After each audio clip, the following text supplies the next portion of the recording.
बिस्मिल्लाहिर्रहमानिर्रहीम अस्सलामु अलैकुम। Welcome to Punjab educators. आज के इस लेक्चर में हम प्रिंटफ फंक्शन को डिस्कस करेंगे।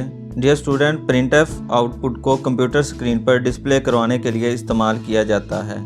इस फंक्शन की मदद से आप स्क्रीन पर टेक्स्ट, कांस्टेंट और वो वैल्यूज जो वेरिएबल में स्टोर हैं, इनको और एक्सप्रेशन के हल होने के बाद जो रिजल्ट बनता है, इन सबको हम स्क्रीन पर डिस्प्ले करवा सकते हैं। इस रिजल्ट को एक स्पेसिफिक फॉर्मेट में भी डिस्प्ले करवा सकते हैं, यानी जिस तरह चाहें वैसे डिस्प्ले करवा सकते हैं। मसलन डिजिट के साथ स्पेसिफिक नंबर डिस्प्ले करवाना चाहें तो वो हम साथ डिस्प्ले करवा सकते हैं। इसी तरह अगर टेक्स्ट स्ट्रिंग है तो इसे भी अपनी मर्जी के मुताबिक डिस्प्ले करवा सकते हैं। आइए देखते हैं सिंटैक्स क्या है। सबसे पहले आप वर्ड प्रिंटफ लिखते हैं। प्रिंटफ लिखने के बाद आप पैरेंथेसिस स्टार्ट करते हैं। इसके बाद आप फॉर्मेट स्ट्रिंग देते हैं और प्रिंटफ फंक्शन के इख्तिताम पर स्टेटमेंट टर्मिनेटर यानी सेमीकोलन का इस्तेमाल करते हैं। स्टूडेंट, अगर आप वेरिएबल की वैल्यू भी डिस्प्ले करवाना चाहते हैं यानी स्पेसिफिक नंबर डिस्प्ले करवाना चाहते हैं तो इसके लिए सबसे पहले आप वर्ड प्रिंटफ लिखते हैं। प्रिंटफ लिखने के बाद आप पैरेंथेसिस स्टार्ट करते हैं। इसके बाद आप फॉर्मेट स्ट्रिंग देते हैं और फिर आर्गुमेंट लिस्ट प्रोवाइड करते हैं। फॉर्मेट स्ट्रिंग और आर्गुमेंट लिस्ट के दरमियान कोमा का इस्तेमाल किया जाता है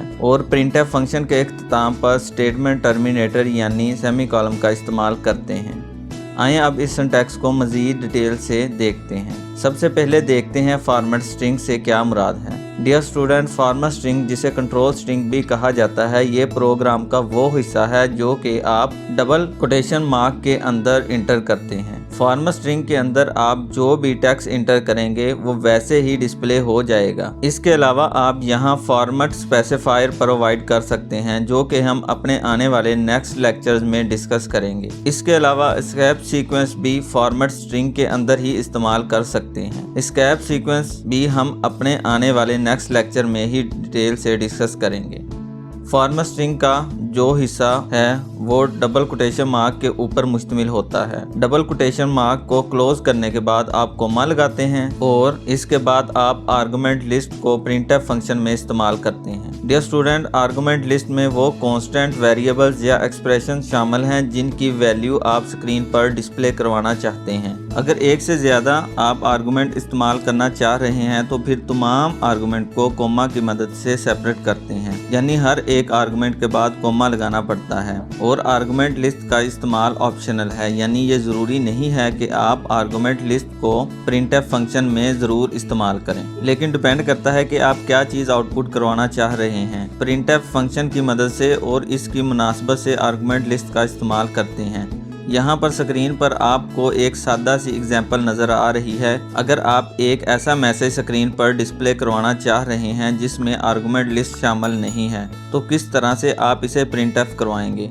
आप देख रहे हैं यहाँ प्रिंटफ का वर्ड यूज हुआ है। इसके बाद पैरेंथेसिस स्टार्ट हुई है और डबल कोटेशन मार्क के अंदर हेलो वर्ड लिखा गया है और फिर डबल कोटेशन मार्क को क्लोज करने के बाद पैरेंथेसिस को क्लोज कर दिया गया है। इसके बाद सेमीकोलन लगाया गया है, यानी एग्जाम्पल में हमने सिर्फ हेलो वर्ड को डिस्प्ले करवाया है। यहाँ हम आर्गुमेंट लिस्ट का इस्तेमाल नहीं कर रहे, सिंपली फॉर्मेट स्ट्रिंग का इस्तेमाल करके हम मैसेज को डिस्प्ले करवा रहे हैं।